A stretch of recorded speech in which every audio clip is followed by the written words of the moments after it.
सभी भाई एवं बहनों को जय मसीह की। हम परमेश्वर का धन्यवाद करते हैं कि आज हमें एक नया दिन देखने को मिला ताकि हम उसकी स्तुति आराधना कर सकें। आज का हमारा विषय है गेहूं का दाना। A powerful spiritual message about death, surrender and new life. Seed of wheat. मैं प्रभु यीशु मसीह से प्रार्थना करता हूं कि प्रभु यीशु मसीह आप लोगों को पवित्र आत्मा से अभिषेक करें और आज के संदेश से हम लोगों के जीवन में परिवर्तन आ सके। यूहन्ना उसका 12 बाब उसकी 24 आयत में लिखा है, प्रभु यीशु मसीह कहते हैं, मैं गेहूं का दाना हूं। मैं तुमसे सच सच कहता हूं कि जब तक गेहूं का दाना भूमि में पड़कर मर नहीं जाता वह अकेला रहता है, परंतु जब मर जाता है तो बहुत से फल लाता है।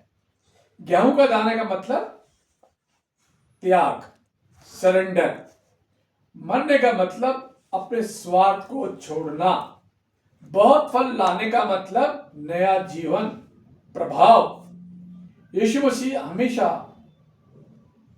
दृष्टांतों में समझाने का प्रयत्न किया करते थे, जैसे रई के दाने का दृष्टांत, नमक का दृष्टांत, दीपक का दृष्टांत, जाल का दृष्टांत, खोई भेड़ का दृष्टांत। आज हमने जो है गेहूं के बीज को चुना है। आज इस संदेश को सुनने वाले हर एक इंसान को खेती के बारे में पता है। यदि हम बीज को हाथ में लेकर रखें तो सुरक्षित रहेगा और बिना बदले रहेगा, लेकिन जब उसे हम जमीन में बोते हैं तो बीज, हम सोचते हैं बीज का नुकसान हो गया है, बीज गायब हो गया है, लेकिन वही बीज फिर से जीवन देता है जो बोया गया था। यीशु ने कहा, जब तक गेहूं का दाना मट्टी में मिलकर मर नहीं जाता वह अकेला रहता है। जब वह मट्टी में गल जाता है तो अंकुरित होने के बाद बहुत फल लाता है। उसमें से 3-4 डालियां निकलती हैं, जिसे हम बालियां भी कहते हैं, और उनमें 20, 50 और 100 दाने निकलते हैं। जब गेहूं का दाना मट्टी में सड़ जाता है तो उसमें से ढेर सारे दाने निकलते हैं। A seed must be buried and die before it can grow spiritually. This represents, एक बीज को बढ़ने से पहले दफना होना पड़ता है, मरना होता है, जरूरी है, यह आध्यात्मिक है। वास्तव में प्रभु यीशु मसीह वो गेहूं के दाने हैं जिनको परमेश्वर ने आज से 2025 वर्ष पहले इस पाप में मट्टी में मनुष्य के रूप में डाल दिया था। यीशु का जन्म कहाँ हुआ? बैतलहम में। बैतलहम एक हिब्रू वर्ड है जिसका मतलब होता है हाउस ऑफ ब्रेड, रोटी का घर। तो यीशु मसीह, हम देखते हैं यूहन्ना 6 बाब उसकी 35 आयत पे यीशु मसीह क्या कहते हैं? जीवन की रोटी मैं हूं। तो जीवन की रोटी कहां उतरी? रोटी के घर में, यानी बैतलहम में। जीवन की रोटी मैं हूं, ये एक आध्यात्मिक सहारा, भविष्यवाणी पूरी होने और दुनिया को दी जाने वाली विनम्र दिव्य खुराक को दर्शाती है। The name symbolize spiritual substance, prophecy, fulfillment, humble, divine nourishment offered to the world. Mika उसके 5 बाब उसकी 2 आयत में लिखा है, ये भविष्यवाणी की गई कि इजराइल का शासक अर्थात यीशु मसीह बैतलहम एफ्राता से आएगा।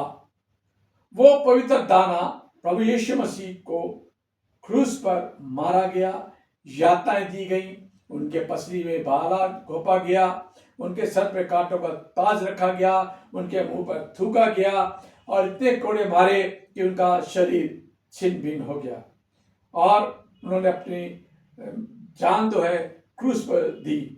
उसके बाद उनको कब्र में रखा गया और वो 30 दिन जी उठे। गेहूं का बीज का दाना धरती में बोने के बाद क्या होता है?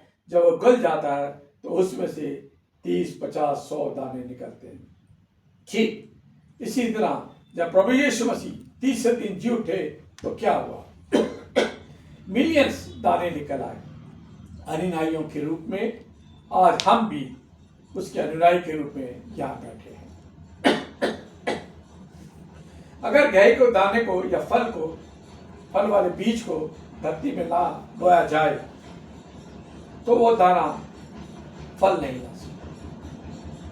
प्रभु यीशु मसीह स्वयं प्रभु होकर हम लोगों के लिए मरे गले और आज यीशु दुनिया में सबसे ज्यादा मिलियंस लोगों के फॉलोअर्स हैं।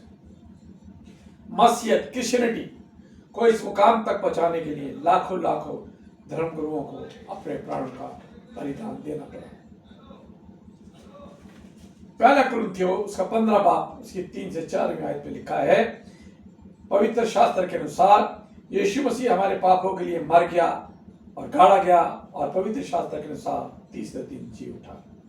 संत पौलुस कहते हैं, जब तक दाना जमीन में गल जाता है फिर एक नया रूप लेकर अंकुरित होता है और उसका अपना एक रंग होता है, उसी प्रकार जब हम मर जाते हैं तो हमारा नाशवान शरीर खत्म हो जाता है, परंतु जो प्रभु यीशु में विश्वास रखते हैं वो पूर्ण आनंद जीवन के लिए पुनर्जीवित हो जाते हैं।